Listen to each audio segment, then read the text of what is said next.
Assalamualaikum warahmatullahi wabarakatuh. Ibu baru pertama kali masuk kelas ini ya.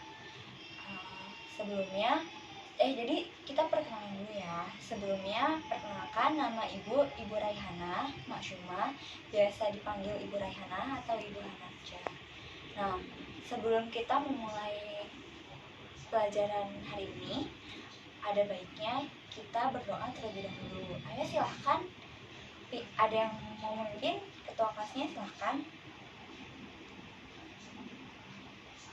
Terima kasih sudah memimpin doa pada pagi hari ini. Semoga pembelajaran kita dilancarkan. Sebelumnya, karena Ibu baru pertama kali masuk kelas ini, Ibu akan kenalan sama kalian tapi lewat absen aja ya. Anissa Safitri, Agung Laksana, Arifah Salsabila, Eliana Riani, Ega Yodela. Ega kenapa? Ega sakit. Miss Kazitna. Jadi ada teman kalian yang belum bisa hadir hari ini karena sakit. Nah, yuk kita doakan supaya Ega cepat diberi kesembuhan agar bisa berkumpul belajar bersama dengan kita. Dan selanjutnya Ibu akan mulai membahas tentang mata pelajaran kimia. Oh ya, sebenarnya Ibu akan menjadi guru mata pelajaran kimia kelas kalian mulai pertemuan ini. Jadi ada yang mau bercerita atau mau memberi tanggapan tentang bab kemarin belajar tentang apa saja? Siapa? Oh iya benar. Jadi bab kemarin belajar tentang hidrokarbon.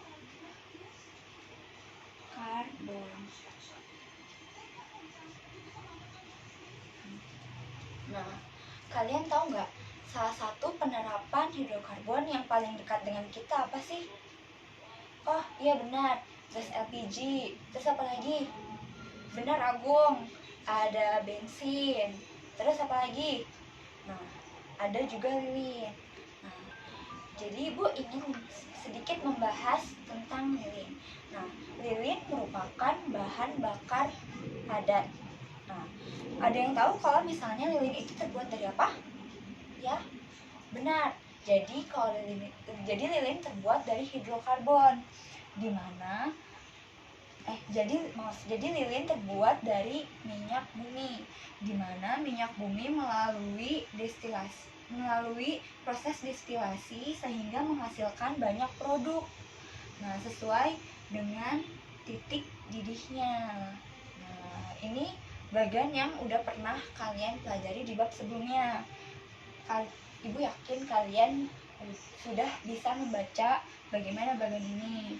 Nah, ada produk-produk yang lain juga selain lilin, bensin, dan ada gas-gas gitu. Nah, silahkan kalau ingin memahami kembali silahkan dibuka bagiannya dulu, lebih dipahami bagiannya dulu. Nah, selanjutnya Ibu akan membahas salah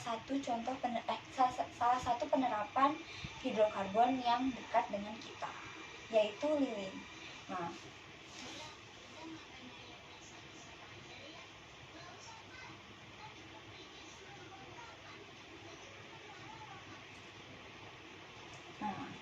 kalian pasti pernah kan menggunakan lilin. Biasanya lilin dipakai saat ada gangguan listrik yang mengakibatkan listrik di rumah kita tidak berfungsi. Nah, pastinya apabila listrik di rumah kita tidak berfungsi, kita akan kesulitan kan saat hari mulai tenggelam atau mulai malam, karena kita butuh penerangan atau lampu. Nah, biasanya kita menggunakan media lilin sebagai alternatifnya. Nah, di mana lilin ini ada 3 bagian. Yang pertama merupakan bahan bakarnya, lilinnya sendiri.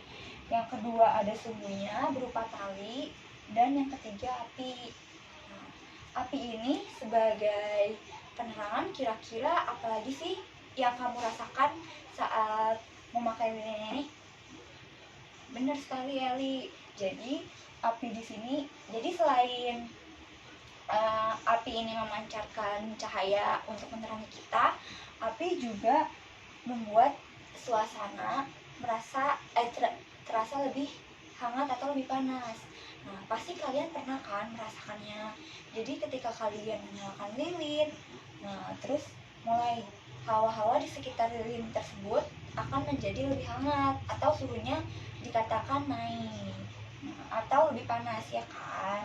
Nah, panas inilah yang akan kita bahas pada materi selanjutnya, yaitu materi tentang termokimia. Nah, termokimia ini merupakan materi kimia yang mempelajari tentang hubungan antara panas atau kalor. Nah, nanti kita akan belajar tentang reaksi-reaksi di sini. Nah, ada reaksi eksoterm, endoterm. Selanjutnya, sebelum masuk ke bab termokimia, Ibu punya sedikit pertanyaan nih. Nah, kalian pasti pernah menonton atau bahkan bermain sepak bola kan? Nah, pernah nggak sih kalau kalian tuh melihat atau merasakan sendiri saat bermain sepak bola ada pemainnya yang terjatuh. Nah, mungkin dia terbentur dengan lawannya atau tersandung atau bagaimana sehingga dia terjatuh. Nah, biasanya saat pesepak bola itu terjatuh, petugas medis langsung menghampirinya untuk segera memeriksanya. Dikhawatirkan dia terkilir lebih parah atau punya penyakit yang lebih parah. Nah, biasanya petugas medis menggunakan bantuan seperti alat kompres untuk meringankan nyeri, terkilir, atau memar pada kaki pemain bola atau pada bagian mukanya, entah tangan atau kaki. Nah, namun kompres yang dipakai ini biasanya bukan kompres yang biasa kita temui, atau bukan kompres yang sebelumnya Ibu mau tanya dulu deh, kalian ada yang pernah pakai kompres dari kain nggak?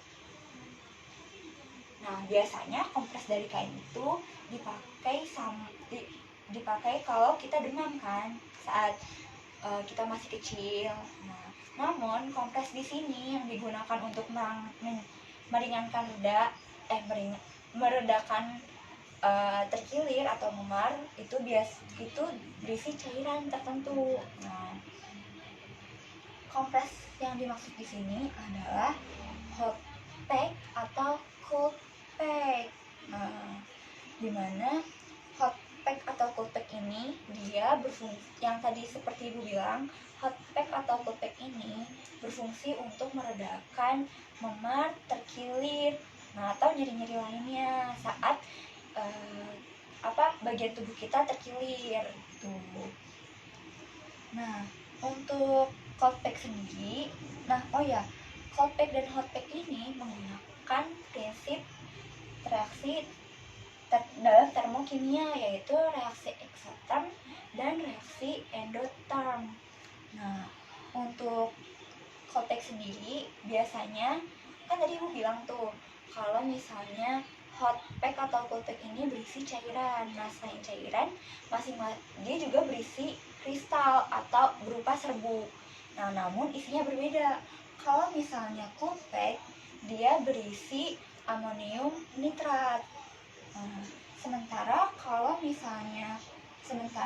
hot pack dia berisi natrium tiosulfat. Nah, dia cara kerjanya itu nanti tinggal kalian pencet bagian kristalnya. Jadi isinya ada dua, bagian kristal sama bagian airnya. Nah, nanti yang kristalnya kalian pencet sehingga dia akan bercampur dengan air, akan larut dalam air. Nah, untuk yang hot pack sendiri dia akan mengeluarkan rasa yang panas saat kita megang si hot pack ini. Jadi akan kerasa kalau misalnya suhunya panas. Nah, kalau cool pack ini kebalikannya, dia akan terasa lebih dingin. Nah, kalau perbedaannya ini, kalau cool pack dia biasanya hanya digunakan untuk sekali pakai. Namun kalau cool pack dia bisa berkali-kali dipakai.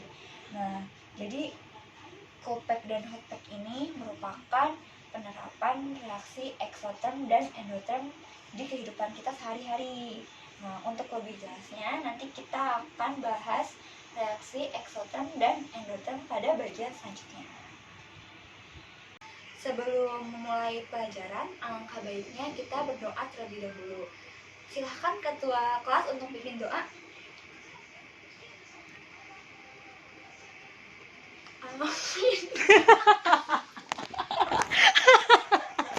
Masa tiba-tiba